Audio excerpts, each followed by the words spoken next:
Hey, JP here, Orange County, California rideshare driver. In my second week now of rideshare driving, and thought I'd do a little video just to give you an update on my thoughts about rideshare driving and maybe share a few tips and tricks that have been invaluable to me as a new rideshare driver. I can by no means claim to be a veteran rideshare driver. Most of these tips, if probably not all of them, I've picked up from other rideshare drivers online that were kind enough to share their wisdom and knowledge with other people online like myself. And through me, I can hopefully share them with anybody who's watching this video. And my last video, I know, I was kind of a little cynical about rideshare driving, or I think at least that's how it came off, even though that really was not my intention. I do think rideshare driving is definitely a good thing to do if it's something you enjoy doing and it's worth doing. You just need to know what you're getting yourself into. If you do have a vehicle that you're using, a personal vehicle, you're going to put a lot of miles on it, and it is going to depreciate the value of the car. So if you know that going in, and that's not a huge concern for you, by all means, go for it. And even if that's not something you're willing to do, there are other options. You can lease cars. There's companies out there. I think one of them is called Fair, but there's a lot of different companies and even private individuals out there that own fleets of vehicles that they lease out specifically for people to ride or drive rideshare. And they can range anywhere from $100 a month to maybe up to $250 or more, depending on what kind of vehicle you're renting and whatnot. And of course you have to pay the fuel on it, but then you're not worrying about putting the miles and the wear and tear. That is becomes the responsibility of the owner of the car who you're leasing. And it's an unlimited mileage type thing. Anyways, so I'm about to get ready to go out and drive right now, but I thought I'd just share a few things that I'm doing that's helped me out. And I have a 9.98 or 4.98 rating currently with Uber after about 70 drives. I only have one 4-star rating, and the rest of them are all 5 stars. So I think that's a pretty good start for my first 70 rides. First thing, if talking about worrying about the depreciation of your vehicle, I'm driving my own personal vehicle. And yeah, that's a big concern for me, is the depreciation of the car. So there's a few investments that I made off the bat that are going to help me maintain the value of this car. So we have car seats, right? I got one car seat here and a matching one that I'm sitting on right now in the passenger seat. And in the back, I got bench seats made by Dickies. I picked those up at AutoZone, I think, for both front seat covers and the back seat bench seat cover. It was about $50, something like that. But well worth it. Somebody spills something in your car, no worries. You just take the seat cover off and you wash it, and it's not going to seep in. These are all liquid proof, so they're not going to seep into the cloth seats underneath. And even if you have leather seats, right, it'd be worth getting some covers maybe, because it's going to just put a lot of wear and tear on that leather material. People getting in and out and in and out and in and out on a regular basis, you're going to get cracks, splits, tears. And plus, even if somebody spills something on leather, you don't want it to get on there, right? It's better to get it on the cover and not have to worry about the mess. Also, steering wheel cover, that's, I guess, kind of more optional thing, but I think it's good because you're going to be doing a lot of driving, right? You're going to be turning the wheel a lot. It's going to put more than your average amount of wear on the wheel, and that's just something else that's going to add more value to the car later on when I want to go resell it. Let's see. Another thing that I got was a dash cam. So dash cam right there. That's going to help you out in any situations where, maybe you get into a bad situation with a rider and they call Uber and try to say something happened and it didn't happen the way they say it did. Well, maybe unless you have proof of that, they're probably going to take the word of the rider because the customer is always right. So with a dash cam, you can, and this one is a Cross Tour, and I'm not sponsored by them in this video, obviously, or anything like that. It's just the one that I bought. I've looked at several options. This is the one that had the best amount of features for the best cost, in my opinion. Other people might like different ones. This has been a really good dash cam. It's a Contour, I believe, C750. It has a front and rear facing camera, so it's going to look out front, out of the windshield there. And it's going to look back towards, and it can see the driver as well as anybody in the back seat there, see what's going on. Has audio, video, and it also has infrared, so it will light up, you know, it'll film at night and you'll be able to see, even in dark conditions, what's going on inside the cab of the car. Well worth the investment. That was $80 on Amazon. Air fresheners. So with air fresheners, I think that's a nice little value add, and it keeps your car smelling good, and it keeps the riders happy. But some riders, they might be sensitive to certain smells or certain types of smells, so I like to stay with something neutral, like a neutral smell. This here is the air fresheners that I like to use. These are Febreze. I think I have one here in the glove compartment in the package still. Let me check it out here. I'll show you guys real quick. Oh, wrong way. Febreze Car. This scent here is Midnight Storm. So it's kind of like a, you know, with a smell you'd get after a storm kind of thing. So kind of a neutral smell, but kind of pleasant smelling, similar to like a new car smell.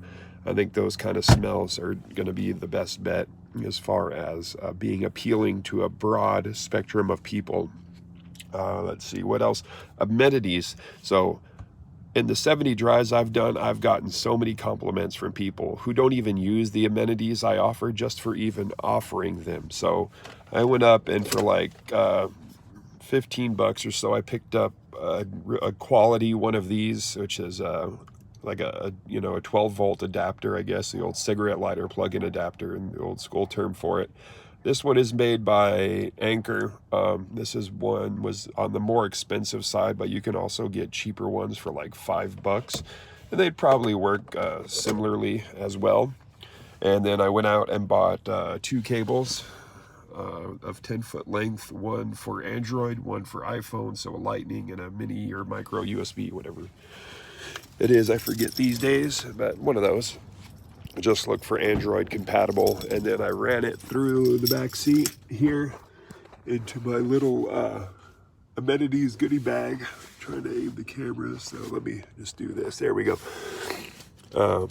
Picked up this little bag at AutoZone for like 10 bucks, and it has a little pouch up here. I can put the cables in there so people can see them, and they know the charging cables are in there. Also, I have some gum, some Tic Tacs, and some hand sanitizer that I offer, a bottle of water in here too.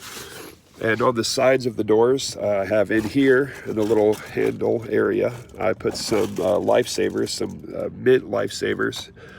Those are great. They're super cheap, $5 for like a huge Costco-sized bag of them. And you can just fill this thing up like halfway with mints, and I've gotten compliments. People love them. And then the waters too, I put waters one on each side of the door. And as people take them, I'll just refill them, keep a case of water in the back of the car. And I've had literally people who don't even take a water compliment me saying, "Oh, that's so cool that you offer that," because I guess not every Uber driver does, right?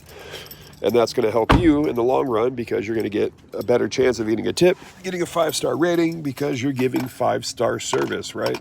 And in the game, especially driving Uber or even Lyft, doesn't matter, you know, that 5-star rating really matters, because even 1 or 2 4-star ratings can really bring down that average rating, you know, and you want to stay as close to 5 as possible. Right now, like I think I said, I'm at a 4.98 after 70 drives, which I don't think is too bad. Only 1 4-star out of 70 drives. And I still don't know who that 4-star was. Kind of bugs me, because I know I always give 5-star service to my customers, but I guess you can't make everybody happy, as they say. And then just keeping your car clean in general, that's another big one. The exterior of the car, that's kind of up to you. When you think it's ready to be washed, you definitely don't want your car to be filthy dirty when you're driving RideShare, picking people up, but you know, they're not going to probably ding you if there's like one bird poop on your car or something. I live very close to the beach. The beach is about 2 miles west of me, literally. I'd be in the water right now, 2 miles west, or south of me rather. So I have a lot of seagulls in my neighborhood, and they like to poop on cars, and I get a lot of bird poop. I just washed my car 2 days ago, and I already have, as you can probably see over there, a big old splotch of bird poop right there on my hood. But you always need to keep the interior of your car clean. Every day before I go out driving, I always get my little trusty vacuum here. This is a Black & Decker portable vac, but you can get other cheaper ones than this. You can even get ones that plug into the cigarette thing, the 12-volt adapter, specifically made for car detailing. And like I said, you can get them for $10 literally at AutoZone. And just make sure you vacuum out any loose crumbs, any loose dirt, any dust, anything like that. Get those out. And also the other thing that I like to keep, and I just literally keep them in the car ready to go, and they have either Meguiar's interior detailer cleaning wipes, or let's see, where's the other box? Those other ones must be inside, but Armor All also makes a wipe like this that's very similar. And it's an interior detailing wipe, and super easy, right? You just take one out of the package here. If I can get one out. And then you can just give everything a good wipe down.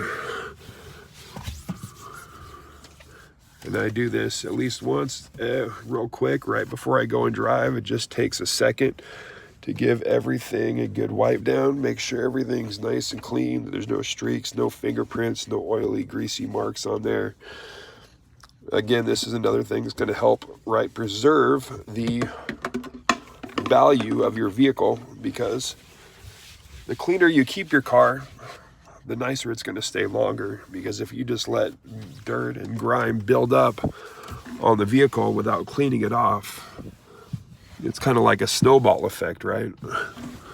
And trust me, I know, because I've let that happen in my other vehicles. And my last car, with my 5-year-old daughter driving it and me not really caring to clean it as often as I should have, it really got messed up. And when I went to trade it in, it was worth a lot less than it should have been because of that. Big factor in the value of the car when you go to trade it in is going to be how good the interior condition of the car is, right? And that's about all I have to say today. I'm thinking about maybe doing a separate RideShare channel, even though that wouldn't be the most unique thing to do. But what is on YouTube nowadays, just about everything you could do a YouTube video on is being done by multiple people. But I just do this for fun now, at least for now. I'm not trying to monetize it or anything, just a hobby. Anyways, hopefully anybody sees this video, they find it helpful. Maybe a few tips they picked up they didn't think about, but that's what I have to say today. And highly recommend you check out the Professor RideShare, Torsten. He has a lot of good stuff to say about RideShare in general, the state of RideShare, and this new platform they're trying to roll out called GOAT, which is the greatest of all time drivers.